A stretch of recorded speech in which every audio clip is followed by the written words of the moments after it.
வந்தன் மின்சன் பார்த்துட்டு இருக்க எல்லாருக்குமே வணக்கம். சீமான் அவர்கள் வந்து ட்விட்டரில் ரொம்ப ஆக்டிவாக இருக்கக்கூடிய ஒரு மனிதர். அவர் வந்து தொடர்ந்து அதில் பதிவுகள் போட்டு வந்துட்டுருக்காரு. அவரோட கண்டனங்களை தொடர்ந்து அதில் பதிவு செஞ்சுட்டு வந்துட்டுருக்காரு. அவரோட கண்டனங்கள் ரொம்ப முக்கியமாக பார்க்கப்படுது இந்த அரசியல் சூழ்நிலையில். அவரோட கண்டனங்களை தொடர்ந்து வந்து ட்விட்டர் மூலமாக நிறைய பதிவு செஞ்சுட்டு வந்துட்டுருக்காரு. அவர் நேரடியாக பேச முடியாத விஷயங்களை. இந்த நிலையில் அவருக்கு வந்து ஃபாலோவர்ஸ் அப்படின்னு அவரை பின்தொடர்றவங்க எத்தனை பேர் அப்படின்னு பார்த்தீங்கன்னா 4,94,000 பேர் அவரை பின்தொடர்றாங்க. ஆனால் சீமான் அவர்கள் வெறும் 8 பேர் தான் பின்தொடர்றாரு. அவங்களாம் யார் அப்படின்றது தான் இந்த வீடியோவில் பார்க்க போகிறோம். ஃபர்ஸ்ட் யாரை பின்தொடர்றாரு அப்படின்னு பார்த்தீங்கன்னா நாம் தமிழர் கட்சி செய்திகள், அதாவது நாம் தமிழர் கட்சியை பற்றின செய்திகள் வரும் இல்லையா, அந்த ஒரு ட்விட்டர் பக்கத்தை அவர் தொடர்ந்து ஃபாலோ பண்ணிட்டு இருக்காரு. ஏன்னா அவர் ஃபாலோ பண்ணாதானே நம்ம எல்லாருமே அவரை ஃபாலோ பண்ண முடியும். அதனால் அதை ஃபாலோ பண்ணிருக்காரு. அடுத்தது யார் அப்படின்னு பார்த்தீங்கன்னா வைரமுத்து அவர்கள்.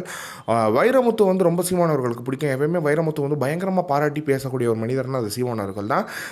அவருக்கு வந்து நிறைய பிரச்சனைகள் வந்தபோது கூட வைரமுத்து அவர்கள் மத்தியில் ரொம்ப ஸ்ட்ராங்காக நின்று வைரமுத்துக்கு நிறைய பேர் வைரமுத்து விட்டு போனாலுமே சீமான் அவர்கள் பயங்கர ஸ்ட்ராங்காக சப்போர்ட் பண்ணியிருந்தார்.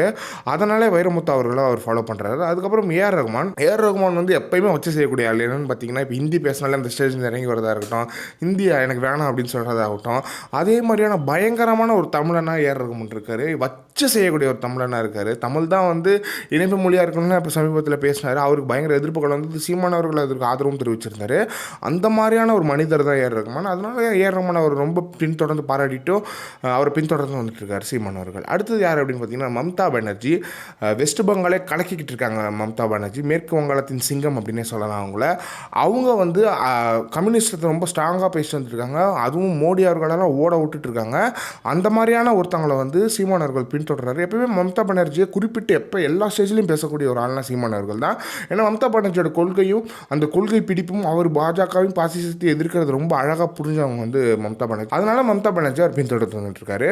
அடுத்தது யாருன்னு பார்த்தீங்கன்னா அற்புதம்மாள் வந்து நம்ம எல்லாருக்குமே ஒரு இன்ஸ்பிரேஷன் அப்படின்னே சொல்லலாம். அவங்க மகனுக்காக எவ்வளோ வருஷம் போராட்டத்துக்கு அப்புறம் இன்னைக்கு கொஞ்ச நாளில் அவர் விடுதலையாக போகிறாங்க மொத்தமாக.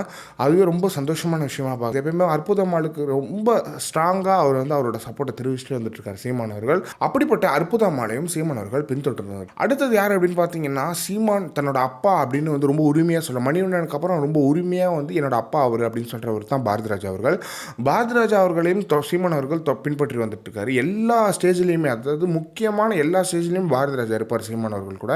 அவர் தான் என்னோடய அப்பா அப்படின்னு ரொம்ப உரிமையாகவும் ரொம்ப அரசியல் பற்றும் மட்டும் இல்லாமல் அதையும் தாண்டி அப்பா மகன் உறவு அவங்களுக்குள்ள ரொம்ப ஸ்ட்ராங்காக இருக்குது. அந்த வகையில் வந்து அவர் பாரதிராஜாவும் ஃபாலோ பண்ணிட்டு வந்துட்டுருக்காரு. அடுத்தது என்ன அப்படின்னு பார்த்தீங்கன்னா நாம் தமிழர் கட்சியோட அஃபிஷியல் பக்கம், அந்த பக்கத்தை வந்து அவர் ஃபாலோ பண்ணிட்டு வந்துட்டுருக்கார் சீமான் அவர்கள். ஏன்னா அது ரொம்ப முக்கியம் இல்லை, நாம் தமிழர் கட்சியை ஃபாலோ பண்ணுறது ரொம்ப முக்கியம். அதையும் ஃபாலோ பண்ணிட்டு வந்துட்டுருக்கார் சீமான். அடுத்ததாக சீமான் அவர்கள் யாருக்குமே தெரியாத ஒருத்தர் ஃபாலோ பண்ணிட்டுருக்காரு. அவர் யார் அப்படின்னு பார்த்தீங்கன்னா ஹியூக் மெக்டர்மட் எம்பி அப்படின்றவர் ஃபாலோ பண்ணிருக்காரு. இவர் யார் அப்படின்னு பார்த்தீங்கன்னா தமிழ் தேசியத்துக்காகவும், அதாவது வந்து ஸ்ரீலங்காவில் நடக்கிற தமிழ் தேசியத்துக்காக பயங்கரமாக குரல் கொடுத்த ஒரு ஆள். அவர் வந்து சீமான் அவர்கள் பின்தொடர்ந்து வந்துட்டுருக்காரு. இவரை பற்றி இன்னும் அதிகமான விஷயங்கள் நீங்கள் தெரிஞ்சுக்கிட்டோன்னா கமெண்ட் பாக்ஸில் சொல்லுங்கள். அவரை பற்றி நான் வந்து நிறைய பெரிய வீடியோ ஒன்று போடுறேன். இவங்க எல்லாரையும் தான் சீமான் அவர்கள் ட்விட்டர் பக்கத்தில் ஃபாலோ பண்ணிட்டு வந்துட்டுருக்காரு.